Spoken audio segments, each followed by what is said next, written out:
Welcome to Celebrity Confessions, the channel dedicated to uncovering the shocking truth behind the glitz and glamour of Hollywood. Today, we are pulling back the curtain on one of the greatest and most bitter, one-sided Hollywood rivalries of the Golden Age.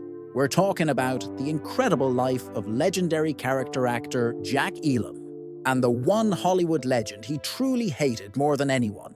We are finally digging into the stunning truth behind the headline.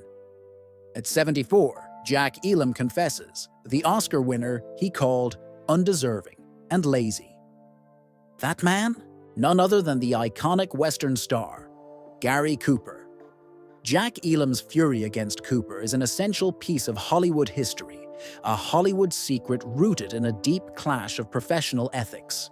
Born William Scott Elam in 1920 in Miami, Arizona, Elam was the ultimate face of grit and an unconventional Hollywood legend.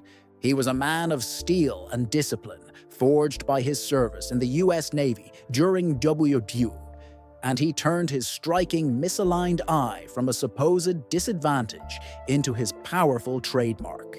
For decades, Elam was the quintessential bad guy in westerns like Once Upon a Time in the West, and an unforgettable presence in shows like Gunsmoke and Bonanza. Yet, he possessed surprising range, moving effortlessly into comedy, stealing scenes as the eccentric Dr. Nicholas Van Helsing in The Cannonball Run, and even appearing in Home Improvement.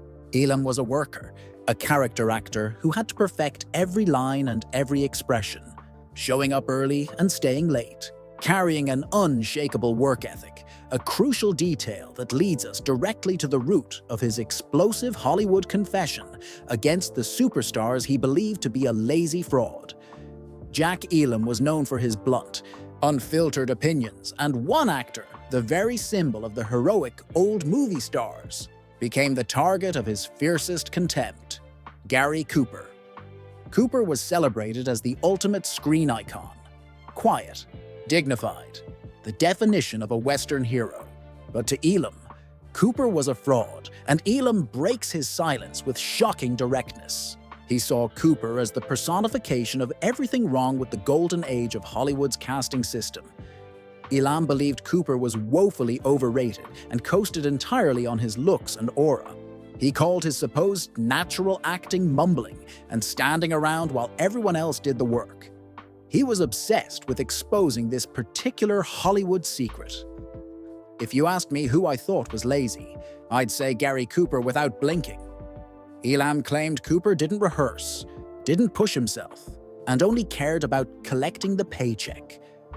This lack of professional respect for the craft, the lack of sweating blood that Elam put in, was a personal offense. Meanwhile, Elam and the other supporting actors were sweating blood, trying to make the scene shine.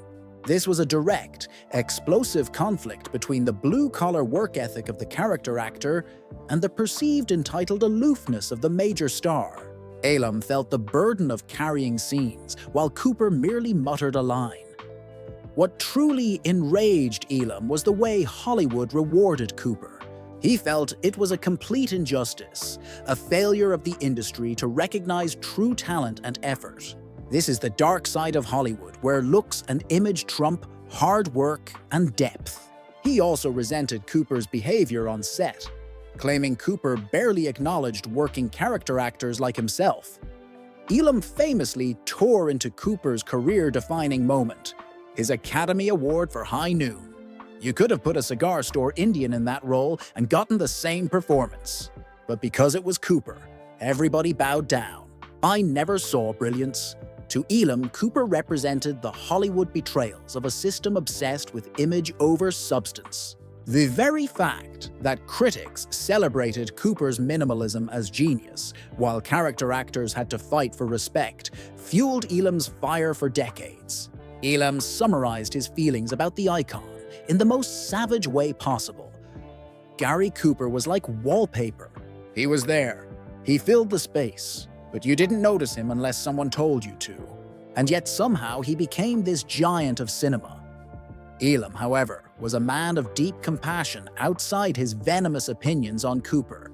While filming the Aurora encounter in 1986, he formed an extraordinary, tender bond with Mickey Hayes, an 11-year-old boy suffering from progeria. This relationship, documented in the film I Am Not a Freak, showcased the enormous heart behind that grizzled face. As Elam entered his late life, he showed the world that even the toughest outlaws can be the kindest men. This dichotomy, the fierce critic and the gentle friend, makes his life story so compelling. He was honored for his dedication to the genre with an induction into the Hall of Great Western Performers at 74. This recognition cemented his status as a legendary figure who earned every bit of his fame through sheer grit and talent. Jack Elam died in 2003 at 82, after being married to his second wife for 42 years. But his legacy remains defined by two things: his unforgettable presence on screen and his absolute refusal to keep silent about the Hollywood star he truly hated. Was Elam right about Gary Cooper? Was the beloved icon truly a fraud? Or was Elam just one of the great character actors feeling overlooked by the system? Let us know in the comments below. And don't forget to like and subscribe to Celebrity Confessions for more Hollywood exposed secrets.